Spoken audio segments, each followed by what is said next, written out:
Bonjour les amis. Ces dernières heures, le monde du football a été secoué par une série d'annonces et de déclarations qui ont fait exploser les réseaux sociaux. La querelle qui enflamme la toile entre Kylian Mbappé et Orelsan. Tout est parti du nouvel album du rappeur, intitulé La fuite en avant, sorti le 7 novembre 2025. Dans l'un des morceaux, Orelsan lance une pique directe à Mbappé en évoquant la gestion du Stade Malherbe de Caen, un club dont l'attaquant du Real Madrid est devenu actionnaire majoritaire depuis 2024.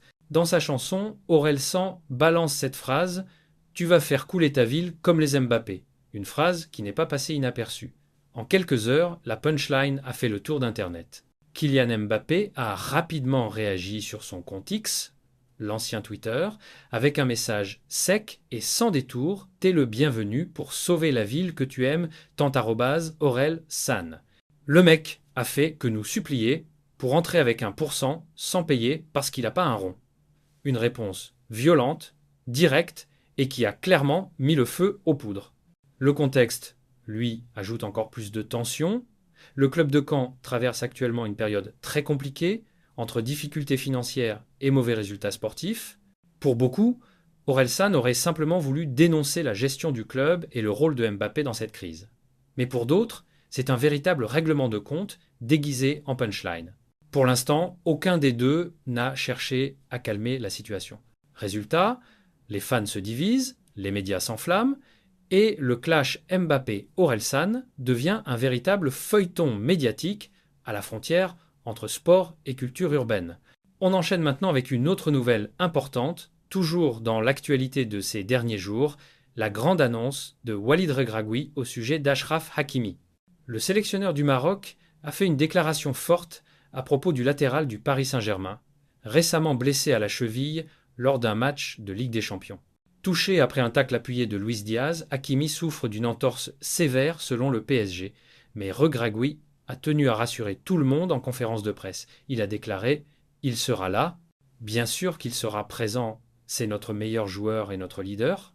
Même si Hakimi n'est pas encore à 100%, le sélectionneur a clairement indiqué qu'il ferait partie du groupe marocain pour la Coupe d'Afrique des Nations 2025. Le technicien a expliqué qu'il préfère avoir son vice-capitaine dans le groupe, même en rééducation, plutôt que de s'en passer totalement. Du côté du PSG, on parle d'une absence de plusieurs semaines et son retour dépendra de l'évolution de sa cheville, mais ce qui est certain, c'est que le Maroc ne compte pas se priver de son joyau. Cette déclaration de Regragui a fait réagir les fans, entre fierté nationale et inquiétude médicale. Le message est clair: Hakimi est le pilier du projet marocain, et sa présence même diminuée est jugée indispensable. Autre actualité marquante, la retraite surprise de Léo Dubois.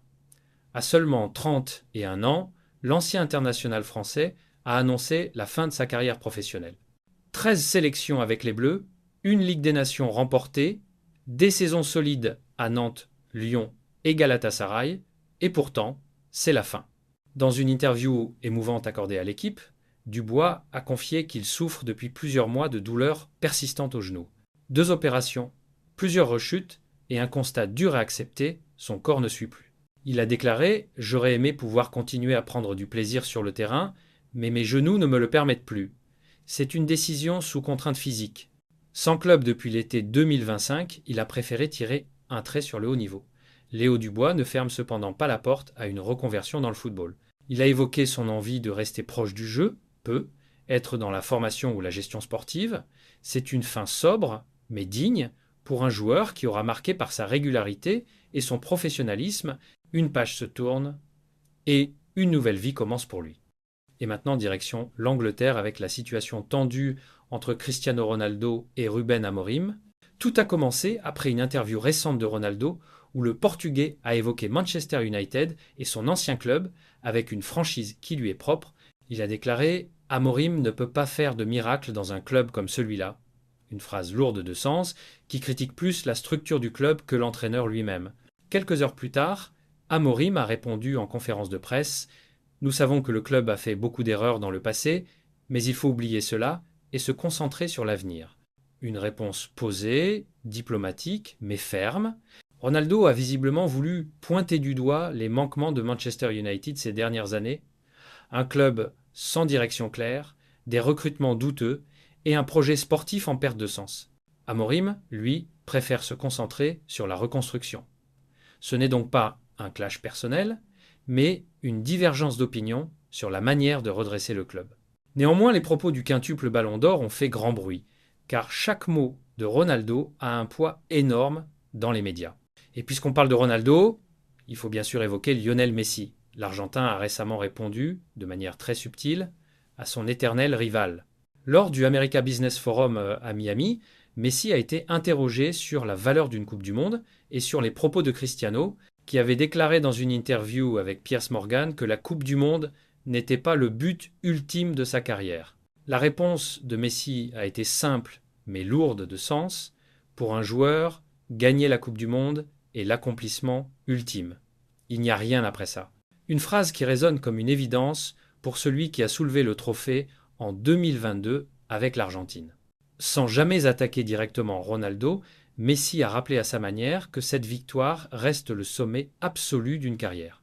C'est aussi une manière de clore le débat éternel entre les deux légendes.